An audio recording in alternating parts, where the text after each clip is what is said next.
This question is related to छिन्नक। छिन्नक और इंग्लिश में बोलते हैं इसको फ्रस्टम। ठीक है, छिन्नक क्या होता है?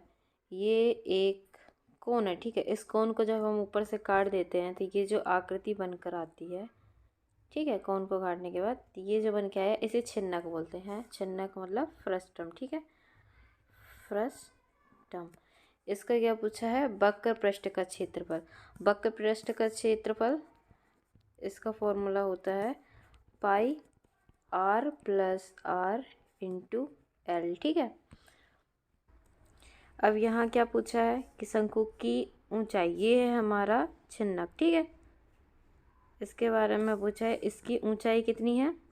ये ऊंचाई है, ये आर है, स्मॉल आर है ना, जो कि शीर्ष की त्रिज्या है, और ये क्या है? कैपिटल आर, जो कि आधार की त्रिज्या है। ठीक है, ये क्या 12 दी है, ये 6 दी है, और हाइट दिया हुआ है हमारे पास 8।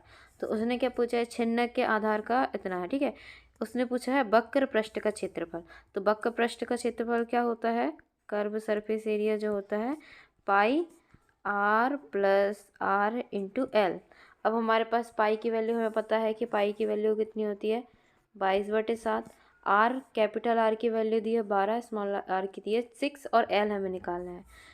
तो शंकु के छिन्नक में जब हम एल निकालते हैं तो एल निकालने के लिए root H square plus R minus R का स्क्वायर होता है। ठीक है, तो यहाँ से हम इसकी एल की वैल्यू निकाल लेंगे। एल की वैल्यू कितनी हो जाएगी?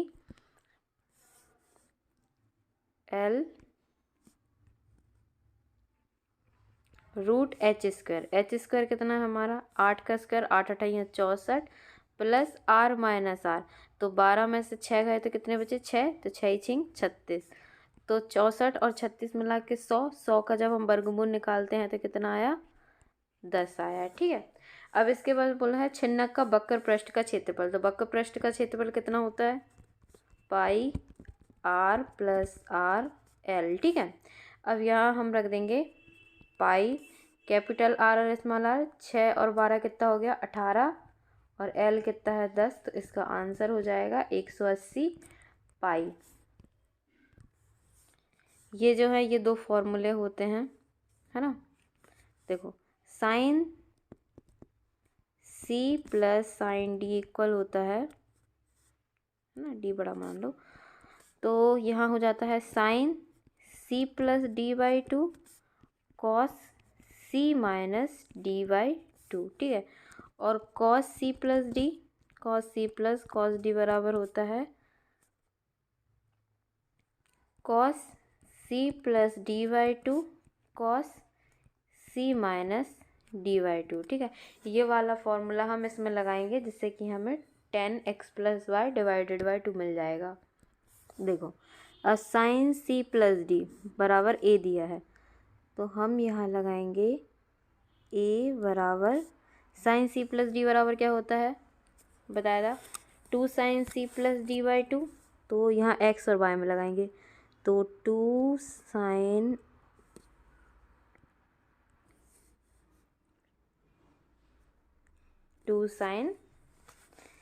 X plus Y by 2 then cos X minus Y by 2। ठीक है, डिवाइडेड में फिर आ जाएगा 2। अब हम देखो, हमें क्या चाहिए? tan चाहिए है, तो tan थीटा बराबर होता है साइन थीटा बटे कॉस थीटा। तो ये हमें समझना होगा कि हमें इसे डिवाइड ही करना है। ठीक है, क्योंकि साइन में कॉस का जब डिवीज़न जाएगा तभी हमें tan मिलेगा, तो यहाँ हम वही रखेंगे। अब cos C plus cos D बराबर क्या होता है? 2 cos X plus Y by 2 cos X minus Y by 2। ठीक है, और यहाँ पे कितनी दी है? वैल्यू बी दी है इसकी। ये हमने दोनों के एक दूसरे से भाग दे दिया, कुछ नहीं है, इसी को हमने सिंप्लीफाई करा है इसके फॉर्मूला में। ठीक है, अब ये 2 से 2 गया, यहाँ कितना आया? देखो, ये कटा और ये इससे कट गया। अब क्या बचा? Sine X plus Y by 2 divided by cos X plus Y by two. तो साइन थीटा बटे कॉस थीटा बराबर क्या होता है, टेन थीटा होता है। तो नेक्स्ट स्टेप क्या हो जाएगा हमारा, tan X plus Y by two equal to A by B. तो इसका आंसर हमारा कितना निकल के आ गया है, ए बाई बी टू आ गया है। ठीक है, अगला क्वेश्चन है कि 15वां पद ज्ञात करो।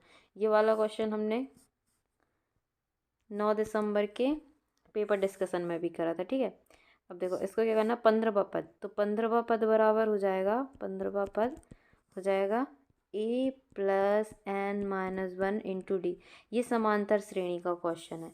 ए क्या होता है, यहाँ पे पहला पद होता है, एन क्या होता है, ये 15वां, ये एन होता है, और डी क्या होता है, सार्वंतर होता है ना, ये डिफरेंस होता है। डी को कैसे निकालते हैं, सेकंड पद में से जब हम पहला पद घटाते हैं तो ये क्या होता है, डी मिलता है। तो 15 में से जब 20 जाएगा तो कितना आया, माइनस का 5 आया। अब देखो इधर ए रखा हमने, ए कितना है 20 plus N minus one, N कितना है 15 माइनस वन इंटू डी कितना है -5 आया। तो यहाँ कितना आया 20, ये कितना आया 14, 14 में -5 का खड़ा होगा तो क्या 14 पंजे 70। तो 20 में से -70 जाएगा तो कितना आया, माइनस का 50। यही हमारा आंसर है। ये वाला क्वेश्चन जो है ये कोऑर्डिनेट जियोमेट्री का है। ठीक है, ये कहती है दो बिंदु दिए हैं हमें, ये और ये, इसके बीच की दूरी 26 दी है, तो बाय का मान ज्ञात करो। तो उसमें जो बीच की दूरी मान के चलो डी है, इसको कैसे निकालते हैं, रूट x2 माइनस x1 का square plus y2 minus y1 का स्क्वायर। ठीक है, अब जो है दूरी हमें दी गई है कितनी, 26 बराबर रूट x2 कितना है 18, 18 में से -6 जाएगा तो कितना आएगा, 18 माइनस 6 मतलब कि ऐड हो जाएगा। तो 18 6 कितने हो गए 24, 24 का square plus y2 minus y1 मतलब 6 माइनस y का होल स्क्वायर। नेक्स्ट सॉल्व करेंगे हम इसे। अब हम दोनों तरफ वर्ग कर लेंगे। ठीक है, वर्ग करने पर 26 का स्क्वायर हो जाएगा।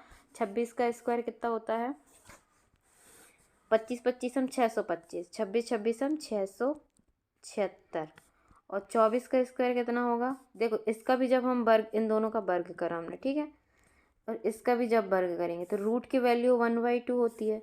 तो ये जब यहाँ 1/2 आएगा तो ये कट जाएगा। ठीक है, तो 24 का स्क्वायर होता है 576 प्लस 6 माइनस वाई का होल स्क्वायर। 676 में से 576 गए तो कितना बचा, 100। ठीक है, इक्वल टू 6 माइनस वाई का होल स्क्वायर।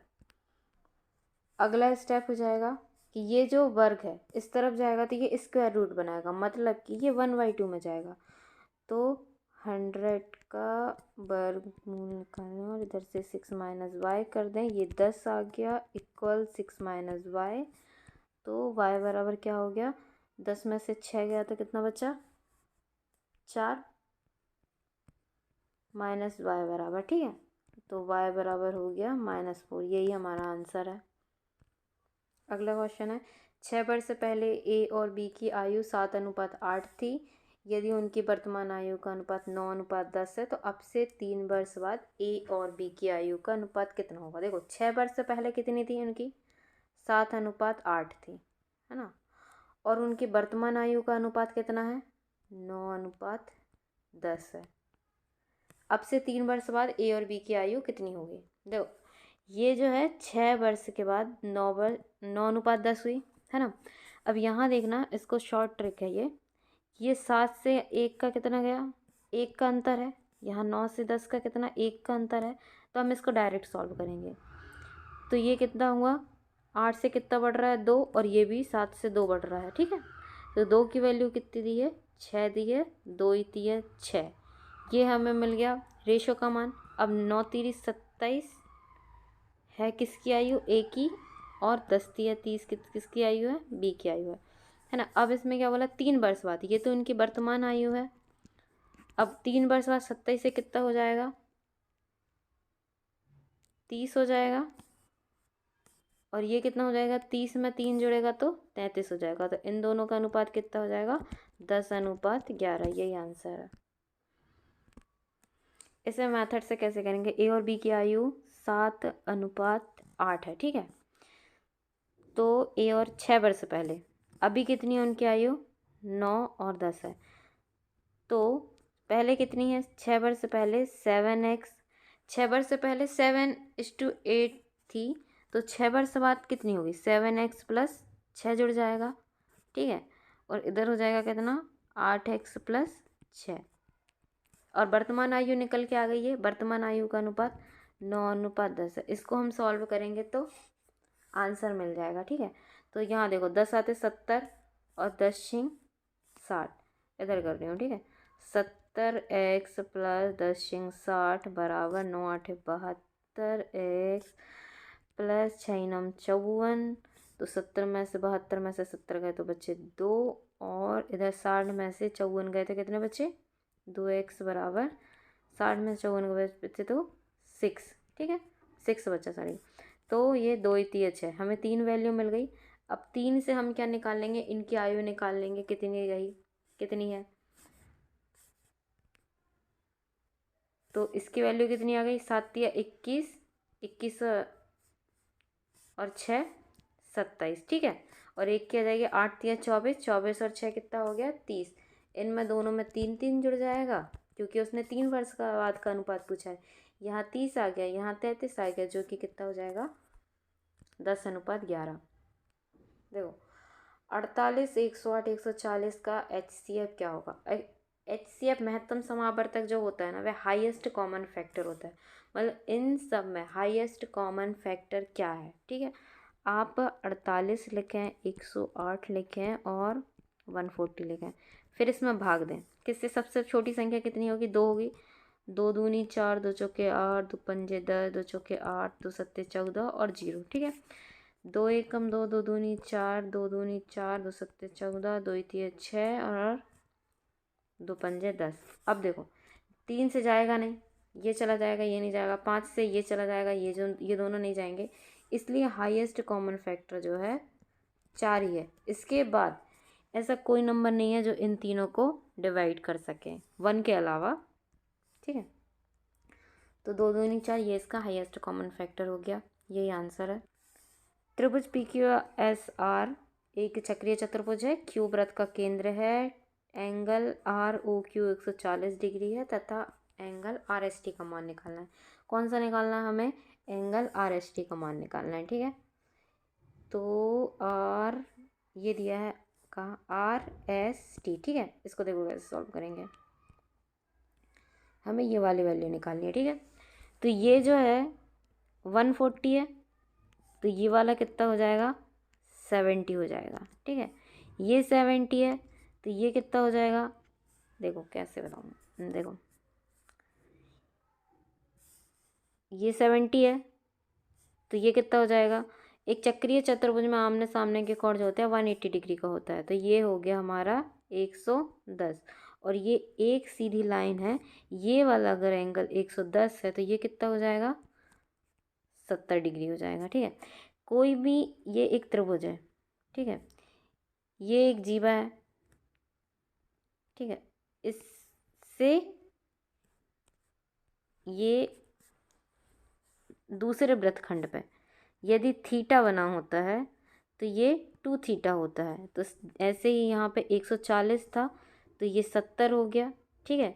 फिर उसके बाद किसी भी चतुर्भुज में, किसी भी सर्कल में जो चतुर्भुज दिया होता है, चक्रीय चतुर्भुज, इसके जो आमने सामने के कोण होते हैं वो 180 डिग्री होते हैं।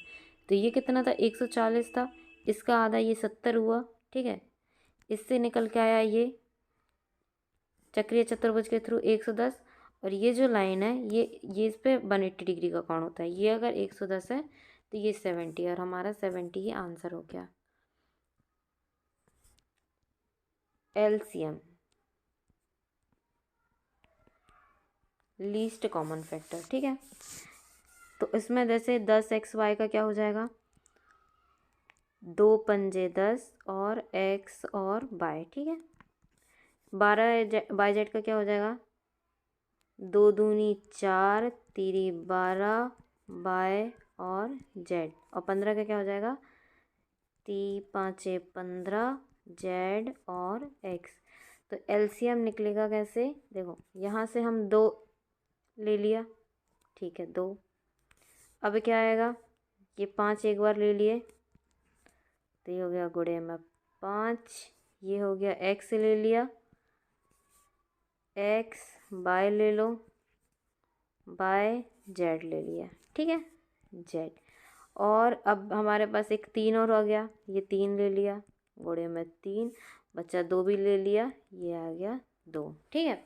अब देखो 5 दूना 10, दूनी 20, 20 दिया 60, तो इसका जो एलसीएम है 60 XYZ है, ये एलसीएम आ गया।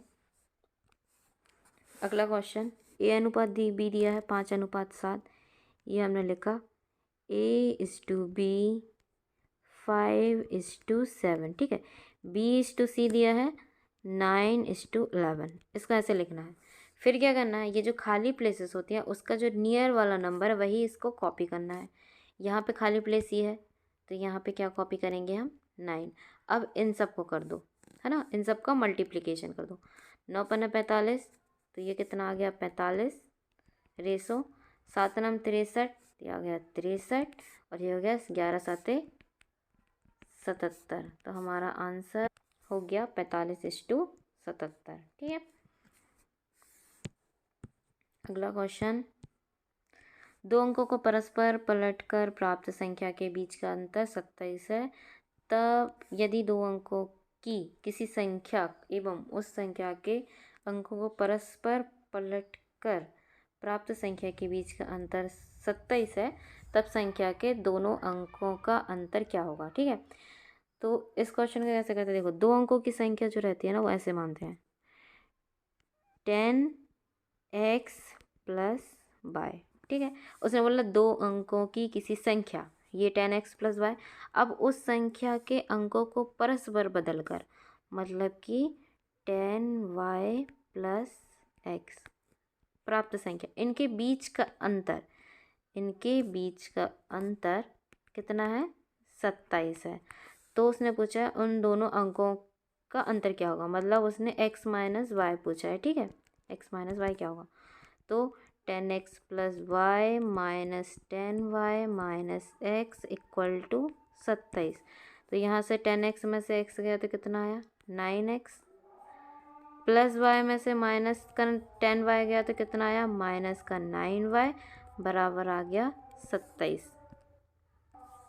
अब 9 को हमने कॉमन लिया, x - y आया इक्वल 27 आया, 9 3 27, तो x - y बराबर कितना आया 3 आया, ठीक है। अब ना ये क्वेश्चन देखो कि हमने 10x + y क्यों लिया, जैसे कि एक नंबर है 23, तो 23 कैसे लिखते हैं हम 20-3।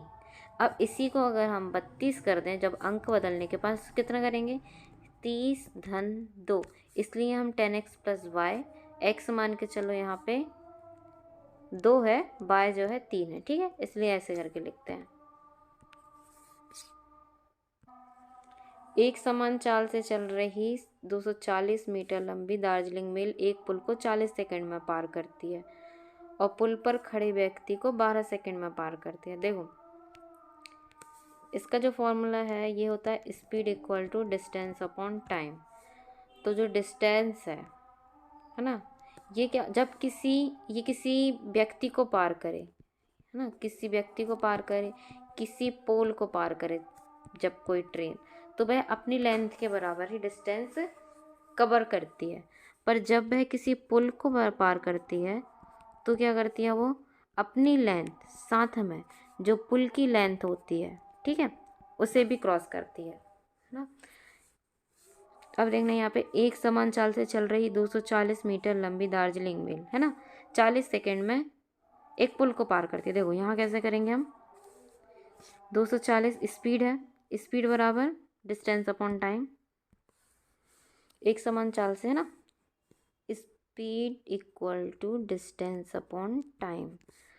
तो ये दी है 240 मीटर, स्पीड कितना है दिया नहीं है हमें, 240 मीटर, ये ट्रेन की लंबाई है, प्लस मान के चलो पुल की लंबाई L है, डिवाइडेड बाय टाइम कितना ले रही है, 40 ले रही है, ठीक है।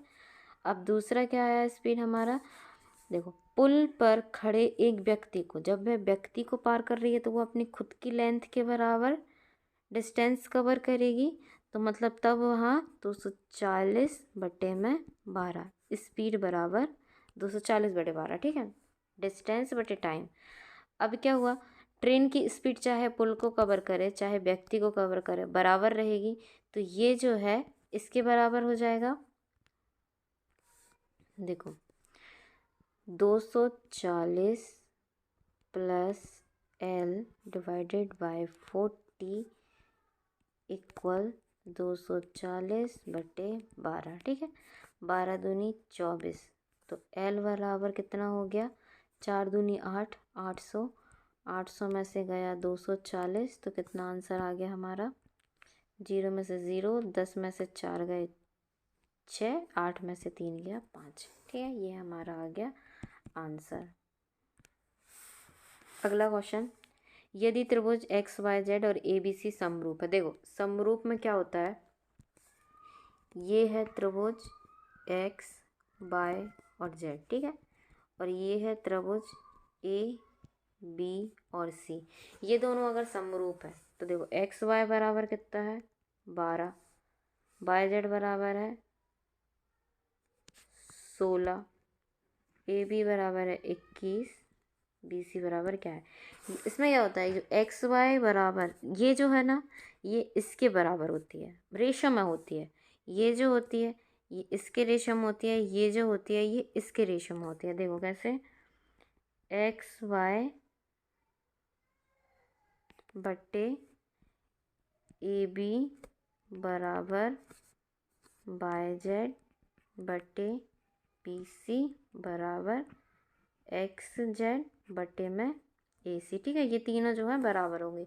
अब हमें यहाँ पे ये तीनों के मान दिया है, इसका मान पूछा गया, तो XY का कितना है 12 बट्टे में AB का कितना है 21 बराबर 16 बटे में X, 4 तिरी 12, 4 चौको 16, 30 आते 21, X की वैल्यू कितनी आ गई 7 चौको 28, ये जो वैल्यू है हमें 28 मिल गई, ठीक है। अब क्या हो गया, इसके एक बार और देख लो प्रॉपर्टी की, समरूप त्रिभुज में इस लेंथ का इस लेंथ से जो रेशियो है, इस लेंथ का इस लेंथ से जो रेशियो है, और इस वाली लेंथ का इस वाली लेंथ के साथ जो रेशियो है, ये तीनों जो हैं बराबर होते हैं, ठीक है। एक दुकानदार एक वस्तु पर 15% और 25% की दो छूट देता है जिसका अंकित मूल्य 1600 रुपये है, तो उसका SP बताना है हमें। देखो SP बराबर हो जाएगा यहाँ पे, SP बराबर MP 100 minus X divided by 100 X1, ठीक है, 100 या डिस्काउंट दे रहा था हम D लिख देते हैं D1, ठीक है, तो 100 माइनस D2 डिवाइडेड बाय 100, ऐसे करके जितनी भी छूट देगा वो लिखते जाएंगे, ठीक है।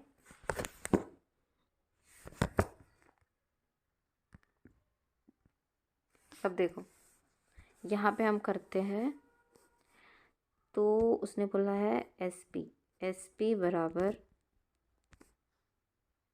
MP गुणे में MP कितना है हमारा 1600 दिया है, ठीक है, इसको लिख लेते हैं हम, तो ये आ गया 1600 गुणे में 100 माइनस 15 85, इसका 85%, 100 माइनस 25 75%, ये 2 जीरो से 2 जीरो गए, 25 दिया 75, 25 चौके 100, 4 चौके 16, 4 दूनी 8 3 12, 85 गुणे में 12, 12 पंजे 60, 60 का 0, हाथ की 6, 12 अट्ठे 96, तो ये हो गया 102, ठीक है, ये हो गया हमारा आंसर, यही वाला आंसर है।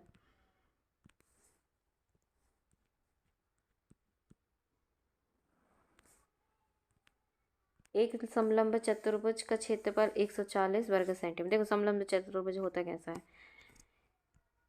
ये ये समलंब चतुर्भुज, ठीक है। समलंब चतुर्भुज का क्षेत्रफल दिया है 140। इसके समांतर भुजाओं के बीच की लंबवत दूरी कितनी है? 7 सेंटीमीटर है। ये इसकी वैल्यू 7 दी है। यदि एक समांतर भुजा की लंबाई, समांतर भुजाएं ये दोनों हैं, ये एक 28 है तो दूसरी क्या है ना, दूसरी का पूछा है। तो समलंब चतुर्भुज में 2 भुजाएं होती हैं समांतर होती हैं, बाकी 2 होती हैं वो नहीं होती, और एक ये जो इसकी हाइट दी होती है। तो समांतर चतुर्भुज का क्षेत्रफल का जो फॉर्मूला होता है वो होता है 1/2 आमने सामने की भुजाओं का योग। तो जो कि आमने सामने की भुजाएं कौन सी है? एक 28 है और एक हमें निकालनी है, ठीक है। इंटू हाइट, हाइट कितना है? 7 इंटू 7 बराबर कितना दिया है? 140 दिया है। यहाँ पे कर लो सॉल्व इसको। 7 दूनी 14, 0, देन 20 दूना 40, तो 28 धन x बराबर 40। तो x बराबर कितना हो गया? 12, है ना। यही आंसर है। देखो समलंब चतुर्भुज, ये है समलंब चतुर्भुज। समलंब चतुर्भुज में क्या होता है? 2 भुजाएं समांतर और बाकी 2 भुजाएं असमांतर होती हैं। ये दोनों भुजाएं समांतर हैं और ये होती है इनकी हाइट। तो इसका जो एरिया का फॉर्मूला होता है ये मान के चलो a है, ये b है, ठीक है। 1/2 आमने सामने की भुजाओं का योग a + b इंटू जो हाइट दी होती है वह।